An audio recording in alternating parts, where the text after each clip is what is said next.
భగవన్నామ స్మరణకు మించిన సాధన మరొకటి లేదని శాస్త్రాలు చెబుతున్నాయి.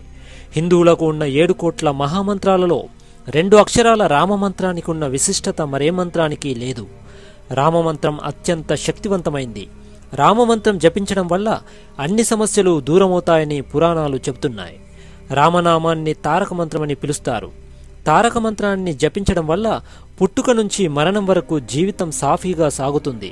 చెడు కర్మలను మంచిగా మార్చుకోవడానికి రామనామం సహాయపడుతుంది. అందుకే అత్యంత శక్తివంతమైన రామనామాన్ని జపిస్తూ ఉంటాం. నిజానికి రాముడి కంటే రామనామమే గొప్పది.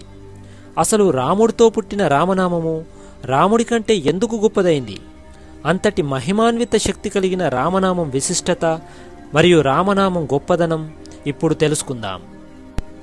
తారక మంత్రంగా పిలిచే రామమంత్రము 2 మహామంత్రాల నుంచి పుట్టింది.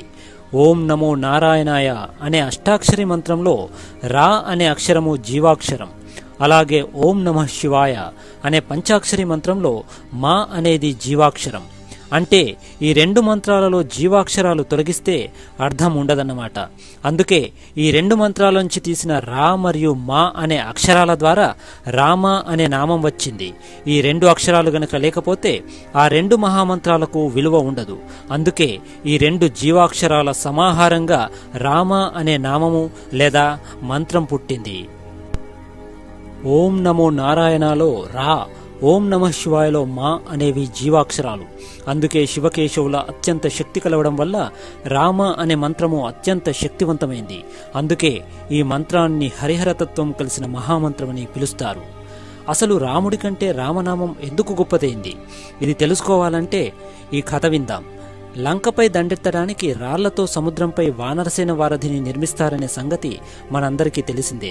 అయితే రాయిపై రామ అని రాసి నీటిలో వేయడం వల్ల ఆ రాయి పైకి తేలుతూ ఉంది. ఇదంతా చూస్తున్న శ్రీరాముడికి తన పేరు రాసిన రాయి తేలుతూ ఉంది కదా, తానే రాయి వేస్తే అనే ఆలోచన వచ్చింది. తనకు వచ్చిన ఆలోచనతో రాముడు ఒక రాయి తీసి సముద్రంలోకి విసిరాడు. కానీ ఆ రాయి సముద్రంలో మునిగిపోయింది.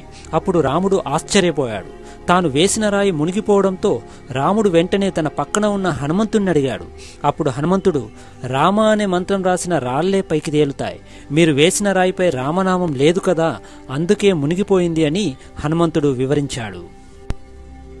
ఇలా రాముడి కంటే రామనామం ఎంతో బలమైంది, శక్తివంతమైంది మరియు విశిష్టమైనదని భావించడం మొదలుపెట్టారు. రామ అనే మంత్రంలో రా, ఆ మరియు మా అనే అక్షరాలున్నాయి. రా అంటే అగ్ని, ఆ అంటే సూర్యుడు, మా అంటే చంద్రుడు అని అర్థం. అంటే రామ అనే మంత్రంలో ఈ లోకానికి మూలమైన 3 శక్తులున్నాయని తెలుస్తుంది. రామ అనే పలికేటప్పుడు రా అనే అక్షరాన్ని నోరు తెరుచుకొని మనలోని పాపాలన్నీ బయటకు వచ్చి అగ్నికి ఆహుతవుతాయి. అలాగే మా అక్షరం పలికేటప్పుడు నోరు మూసుకొని బయటి పాపాలని మనలోకి ప్రవేశించవని వివరిస్తుంది. రామ రామ రామ అని 3 సార్లు జపం చేస్తే విష్ణు సహస్రనామం చేసినంత ఫలితం లభిస్తుంది. శ్రీరామ జయరామ జయ జయ రామ అనే 13 అక్షరాల నామమంత్రం. ఈ మంత్రాన్ని జపించడం వల్ల విశేష పుణ్యం లభిస్తుంది. సమర్థ రామదాసు ఈ మంత్రాన్ని 13 కోట్ల సార్లు జపించి రాముడి ప్రత్యక్ష దర్శనం పొందాడని పురాణాలు చెబుతున్నాయి. కాబట్టి ఈ నామజపం మంచి ఫలితాన్నిస్తుంది. పూర్వం ఒకసారి హనుమంతుడిని కష్టాల పాలు చేయాలని శనీశ్వరుడు అతని దగ్గరకు వచ్చాడు. అప్పుడు హనుమంతుడు రామనామం జపిస్తున్నాడు. శనీశ్వరుడు హనుమంతుడికి విషయం చెప్పగా తాను రామనామ జపంలో ఉన్నానని, అది పూర్తయిన తర్వాత రమ్మని చెప్తాడు హనుమంతుడు. అప్పుడు శనీశ్వరుడు ఎంతసేపు నిరీక్షించినా రామనామ జపం పూర్తవలేదు. దీంతో చేసేదేమి లేక శనీశ్వరుడు రామనామం జపించే వాళ్ళ దరిచేరడం కష్టమని వెనక్కి వెళ్ళిపోయాడు.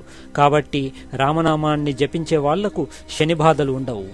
మహిమాన్వితమైన 2 అక్షరాల రామనామానికి అంతటి విశిష్టత ఉంది గనకే రాముడి కంటే రామనామము గొప్పదని భావిస్తారు.